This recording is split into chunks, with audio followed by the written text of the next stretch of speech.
Good morning. Today is Wednesday, July 10th, 2024.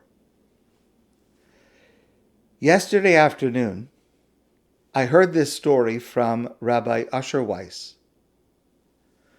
Rabbi Weiss is one of the foremost authorities in Jewish law in Israel today, and I have quoted him to you many times.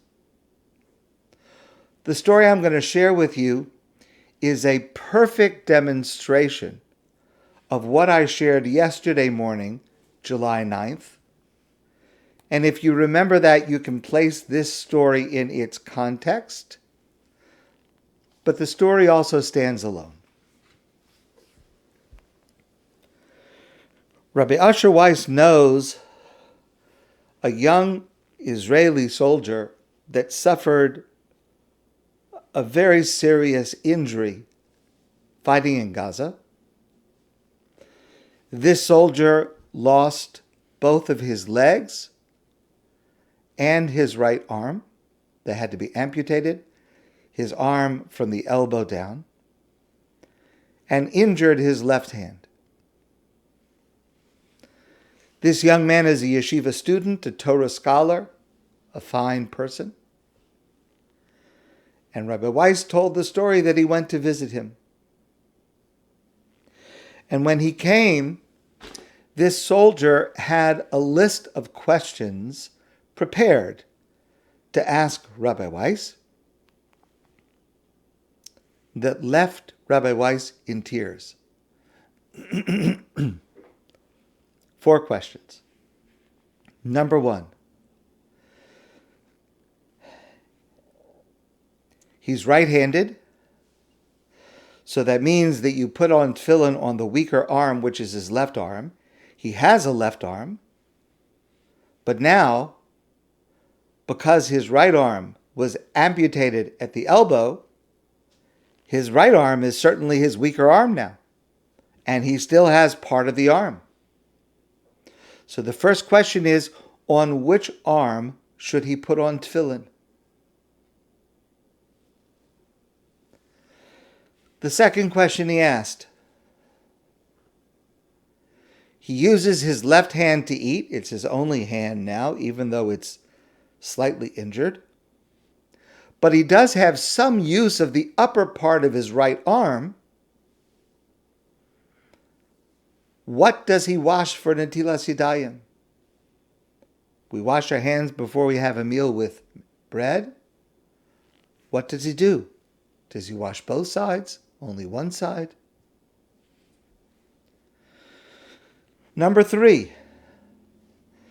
This young soldier said that I hope to get a prosthetic arm soon. When Sukkot comes, what will I do with my lulav and esrog? In which hand will I hold them? How will I be able to fulfill the mitzvah of the 4 species, the Daled Minim, lulav and esrog on Sukkot? And finally, the last question. When I get my prosthetic arm, can I make the bracha Shehecheyanu to thank God for this wonderful, wonderful occurrence in my life? Rabbi Weiss said he heard these questions and it left him in tears of inspiration. And he said that if this soldier, who had been a religious soldier, if he had endured this terrible injury and change in the projection of his life, if he would, God forbid, if he would have become an apikoros, if the list of questions would have been, why did God do this to me? Why did I deserve this? How could God let this happen? How can I live my life now with these terrible disabilities? Why should I even go on living?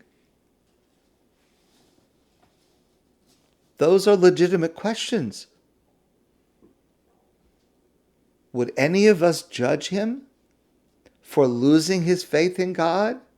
How can I believe in God? when this happens to me?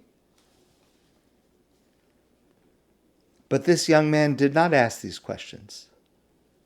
He asked, so now that this has happened, how do I serve God?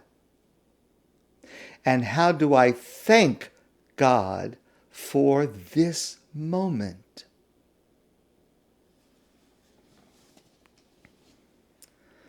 This is the character of our soldiers in Israel, expressed in so many ways, like this example expressed in concern for Jewish law, among others, concern for human life, even of the enemy, concern for rebuilding Israel to be different, better than before October 7th, and the commitment to helping to make it happen.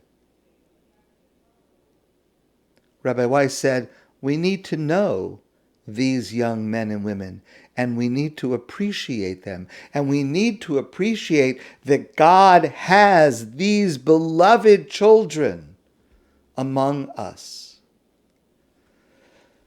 And we need to say thank you. My friends, I wish you a great day, and I look forward to seeing you soon in person.